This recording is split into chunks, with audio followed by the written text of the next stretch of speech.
Para mí lo más importante, por lo menos en mi vida, es ser feliz y aprender cosas. Y me gusta mucho la ciencia y las cosas que van saliendo cada día. Me admiran mucho. Siempre me ha gustado leer. Ahora leo poco, porque ahora con el móvil, pues la verdad es que lo puedo leer en el móvil. Y a mí me gustan los libros que huelen a papel, pero claro, es más fácil al móvil.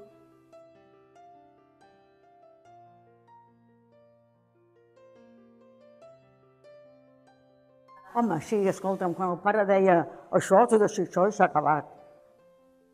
Ara no, ara són més flexibles, una mica massa. Y yo le decía, tú desde niño ya me querías, desde chico ya me querías, le decía yo. Y él dice, pues puede ser. Y luego pasó pues eso, que mi padre no lo quería porque era más pobre que yo. A los padres no se les podía decir las cosas, pero yo le dije, yo con él me tengo que casar. Me es igual que me dé como que no me dé. És l'amor de mi vida i ja està. Això de l'autoritat ho tinc molt per avall. Jo sempre he sigut bastant autoritari. M'agrada dir sempre la meva. Y después, ya cuando ya de esto ya lo dejó entrar a casa, ya estuvimos 3 años de novios, ya nos casamos y nos hizo una gran boda. Però vaja, sempre he sigut bastant tolerant, però això que avui dia la gent es prengui aquestes confiances sense to ni so, em costa d'acceptar-ho.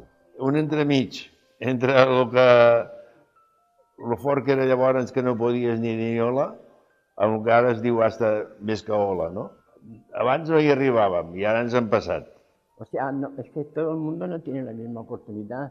Yo estuve en una educación muy rígida y entonces, claro, he sido así.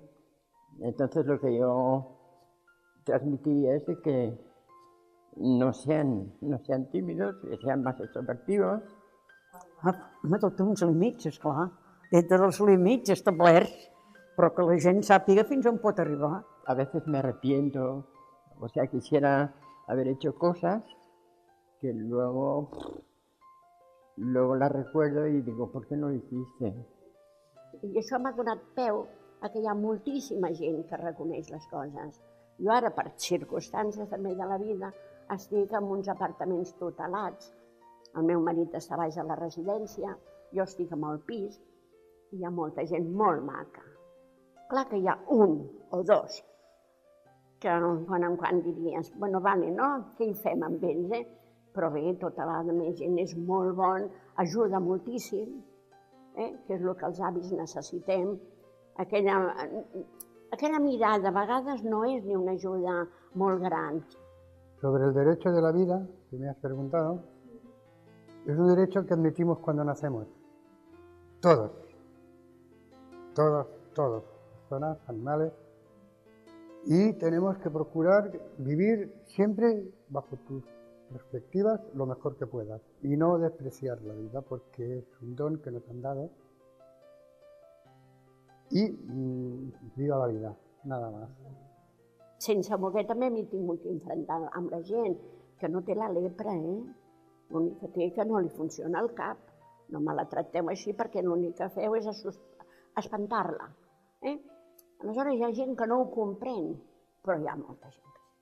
Però penso que de vegades ens passa això, que pensem que el dret porta o no pensem i hauríem de pensar, que el dret no sempre porta aparellat una lluita per aconseguir aquell dret. Les persones grans necessitem, sobretot, carinyo, però no el carinyo que... Ai, sí, no, aquest no. Ay, hoy que es cariñé, no sé qué, y un día digo, me voy, ¿de qué la conoces? Digo, no de res. Digo, pues ¿por qué me tiene que decir cariñito ni nada si no soy su cariñito? Ah, és veritat. A veure, a mi trobo que estem destruint molt la naturalesa. Jo m'agradaria que posessin una miqueta de mà amb això, d'arreglar-la, que l'estem destruint sense donar-nos compte nosaltres. si volem arreglar una mica el planeta, que no vagi degenerant encara més del que ja genera dintre de les nostres possibilitats, doncs mirar de no embrutar, al contrari, mirar de reciclar, i per tant tots tenim que posar el nostre gra de sorra.